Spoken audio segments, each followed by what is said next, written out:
আপন ভেবে কাউকে মনের সব কথা বলো না, কারণ পৃথিবীতে সবাই আপনার ভালো চায় না। অনেক সময় আমরা কাউকে খুব কাছের মানুষ মনে করে আমাদের দুঃখ, কষ্ট, দুর্বলতা সব কিছু খুলে বলি।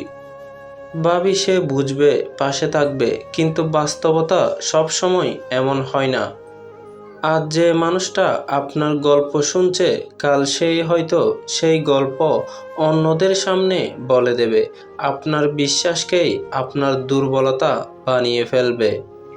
তাই জীবনে একটা কথা মনে রাখুন, সবাইকে সম্মান দিন, সবার সাথে ভালো ব্যবহার করুন, কিন্তু নিজের মনের সব দরজা সবার জন্য খুলে দেবেন না। কারণ কিছু কথা শুধু নিজের ভেতরেই নিরাপদ থাকে। আর মনে রাখবেন, বিশ্বাস খুব মূল্যবান জিনিস, এটা সবাইকে দেওয়া যায় না।